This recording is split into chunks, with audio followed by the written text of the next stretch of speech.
Assalamualaikum warahmatullahi wabarakatuh. Salam dan bahagia Bapak Ibu penggerak. Bertemu lagi dengan saya Nurlaili Khotimah, Sarjana Pendidikan Islam, calon guru penggerak angkatan 9 dari Kabupaten Demak, Jawa Tengah. Di sini saya akan memaparkan tentang koneksi antara materi modul 1.1.A.8, kesimpulan dan refleksi pemikiran Ki Hajar Dewantara. Sebelum kita bahas lebih jauh, yuk kita artikan antara pendidikan dan pengajaran. Pendidikan dan pengajaran memiliki arti yang berbeda. Pendidikan memberi tuntunan kepada segala kekuatan kodrat yang dimiliki anak agar ia mampu mencapai setinggi-tingginya keselamatan dan kebahagiaan. Pendidikan menciptakan ruang bagi peserta didik untuk bertumbuh secara utuh agar mampu memuliakan dirinya dan orang lain. Pendidikan dapat menjadi ruang berlatih dan tumbuhnya nilai-nilai kemanusiaan yang dapat diteruskan atau diwariskan. Sedangkan pengajaran merupakan proses pendidikan dalam memberi ilmu atau berfaedah untuk kecakapan hidup anak secara lahir dan batin. Ki Hajar Dewantara menjelaskan bahwa tujuan pendidikan yaitu menuntun segala kodrat yang ada pada anak-anak agar mereka dapat mencapai keselamatan dan kebahagiaan yang setinggi-tingginya, baik sebagai manusia maupun sebagai anggota masyarakat.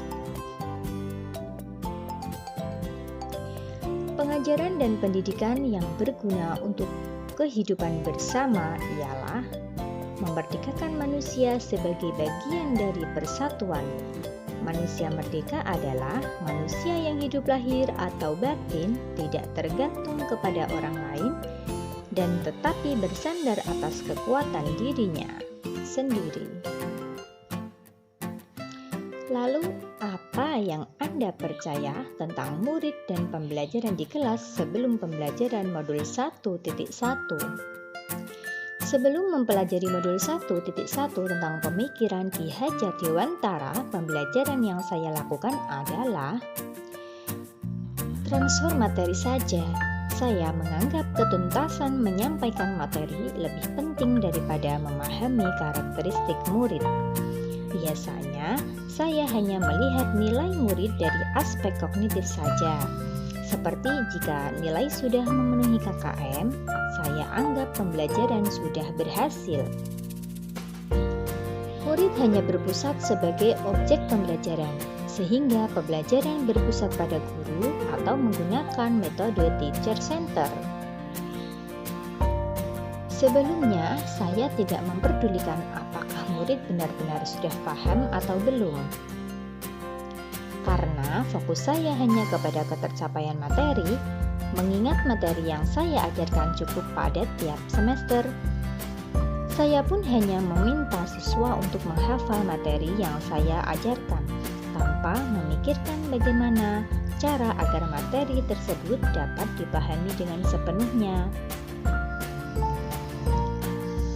Saya pun sering merasa gagal jika banyak murid yang tidak tuntas setelah saya melakukan evaluasi.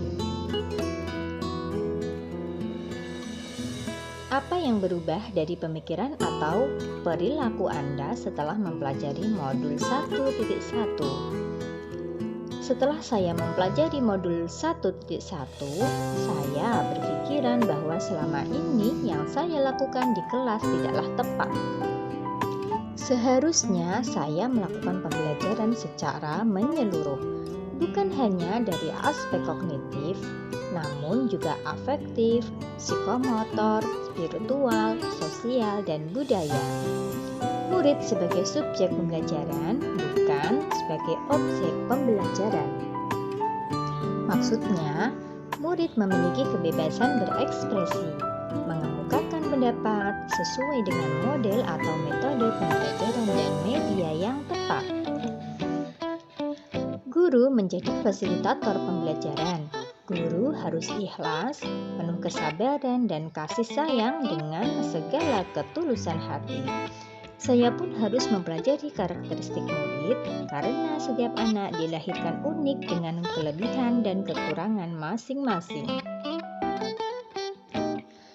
Saya harus menghargai setiap karakter murid untuk tumbuh sesuai dengan kodratnya.